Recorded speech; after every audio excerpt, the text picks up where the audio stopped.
What to do when your opponent sacrificed a pawn in the opening, grabbed the initiative, actively developed his pieces and castled, while you still haven't finished your development and your king is stuck in the center. You could choose to play passively, of course, holding on to your extra pawn and trying to defend. Or you could employ a more creative and dynamic approach and miraculously transform your defense into a devastating attack. Today's game illustrates this possibility at its best. Igor Bondarevsky, who was Boris Spassky's coach and who won a brilliancy prize for this game, starts with d4. His opponent Vladas Mikenas plays d5 and Bondarevsky plays the queen's gambit. Instead of accepting the gambit, black in his turn offers a counter gambit, the Albin counter gambit, e5. Bondarevsky accepts the counter gambit and now we can see Albin's idea. His d-pawn crosses the center of the board, putting pressure on white's position and restricting him. For example, white cannot develop his knight on the most natural c3 square. So, by sacrificing a pawn, black tries to fight for the initiative right in the opening. White develops the king's knight, attacking the d4 pawn for the second time, that's why knight c6, defending the pawn, and g3, white prepares the fianchetto of the light-squared bishop. Black develops his queen's bishop and prepares the long castle in order to bring the rook into play. As the c3 square is inaccessible for the knight, white develops the knight on d2 and queen d7. Constructing the queen and bishop battery and opening the king's way to the queenside. After bishop g2, of course, black castles queenside. Now his rook is quite active. h3 attacking the bishop retreats to f5 and Bondarevsky plays a3, taking the b4 square under control and preparing the pawn storm on the queenside by playing b4, as black king has already castled to this side of the board.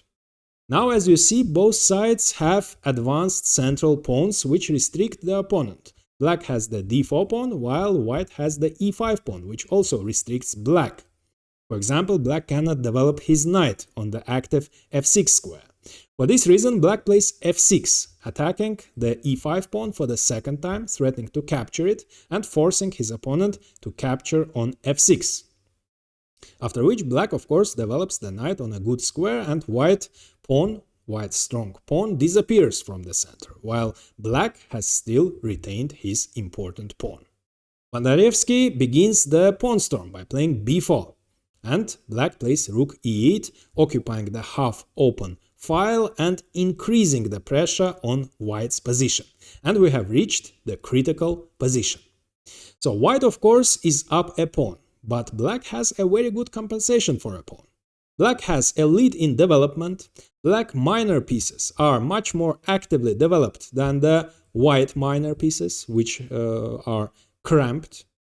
Black rook puts a very unpleasant pressure on the e-file, while the white rooks aren't doing anything. Besides that, while the black king has already castled, the white king is still stuck in the center and he cannot castle kingside because in this case the h3 pawn would fall. Besides that, black is threatening bishop d3, the immediate threat, because the e-pawn is pinned. So black is threatening by playing bishop d3 to attack this pawn for the second time, after which it wouldn't be clear how white can defend this pawn. So white must do something about this immediate threat of bishop d3. But what can he do? As was already mentioned, in order to unpin the pawn, he cannot castle, because in this case the h3 pawn would fall. If he plays knight b3 in order to take the d3 square under control with the queen, preventing bishop d3 and attacking the d4 pawn for the third time, black can simply push the pawn forward, attacking the e2 pawn for the second time. And white can try e3 in order to save his pawn, but in this case the d3 pawn would turn into a passed pawn and the black pieces would become even more active, so that would be in black's favor. What else can white do? If he plays b5, that doesn't parry a threat, because after knight a5, black again would have the same threat. Besides that, by playing b5, white would permanently weaken the c5 square and the the black's dark squared bishop would be greatly placed on this square, reinforcing the d4 pawn, and black would only increase the pressure on white's position. And finally, white can try king f1, which indeed would have unpinned the pawn, but that would be a passive, defensive approach, after which the position would remain more or less equal. White would hold his extra pawn, while black would have a very good compensation for a pawn, because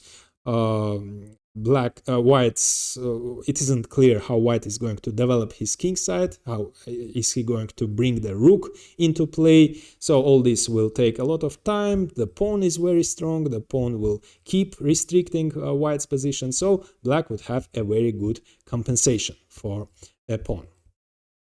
Instead of all this, instead of possible king f1, which would be too passive and defensive, Bondarevsky finds a miraculous idea. It's hard to imagine, but just in 4 moves, Bondarevsky will transform this position into its opposite. So he will turn defense into a devastating attack just in 4 moves. And you can pause the video and try to find Bondarevsky's idea and the sequence of these 4 moves. What to do? How to deal with this threat of bishop d3.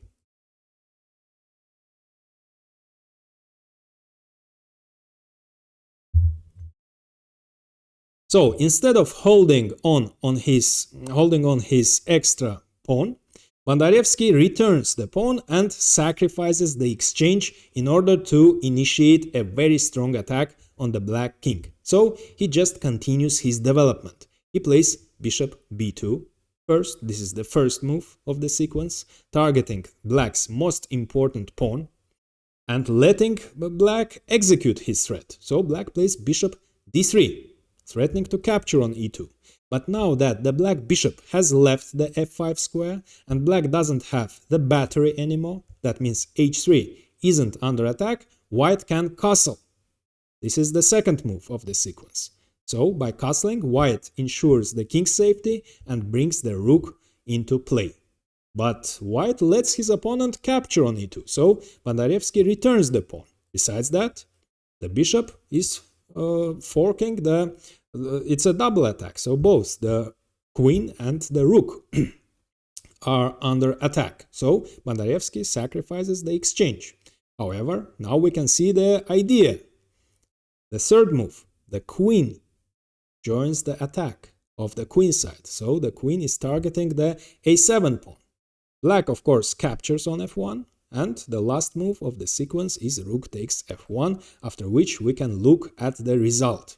The picture has changed completely.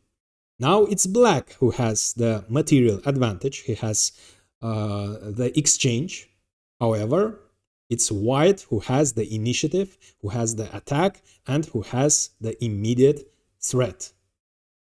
So, of course, black is up the exchange. However, his rook isn't playing, while all white pieces are very active. Both bishops occupy the long diagonals, the knight is very strong, the rook is ready to come into play, the queen is very strong, targeting a7, so all white pieces are very strong. Besides that, the white king is absolutely safe now, while the black king is a target of a devastating attack, and white has an immediate threat of b5, and there is nothing black can do to prevent it. After b5, the knight would be under attack, it would be forced to retreat, after which both the d4 pawn and the a7 pawn would be in danger, and there is nothing black can do to save both of these pawns. So at least he tries to hold the a7 pawn.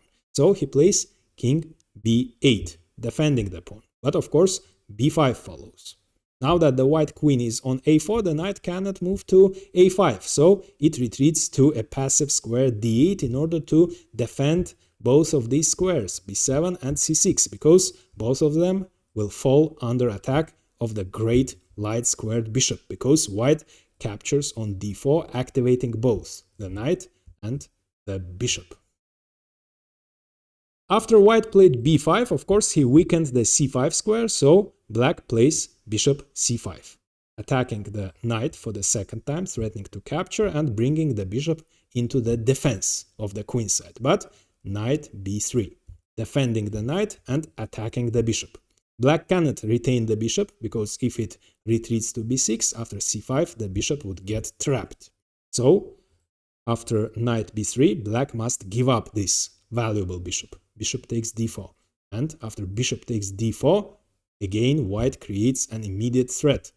The threat of checkmate in 2, after queen takes a7 check, followed by queen a8 checkmate. That's why b6 followed. But now Bondarevsky will begin a king hunt. First he will destroy the queen side, expose the black king, and then he will start the king hunt. So he plays c5 in order to destroy the queen side first. Black tries to bring the rook into the defense. Rook e7, so that the rook can defend the 7th rank. But of course, c takes b.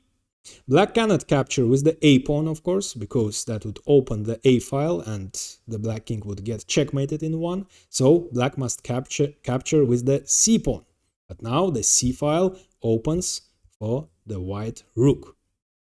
But of course, rook c1 wouldn't right away wouldn't be effective. So after c takes b, instead of rook c1, white must find something more energetic.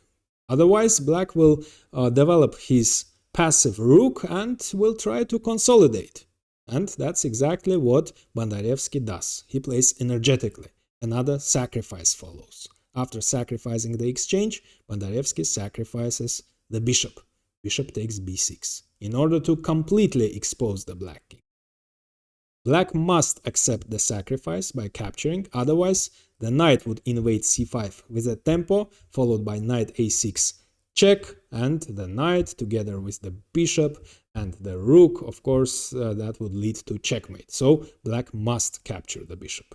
But now the a file, so by capturing the bishop, of course, black controls the c5 square, preventing the knight from invading this square, but now the a file opens, so queen a8 check.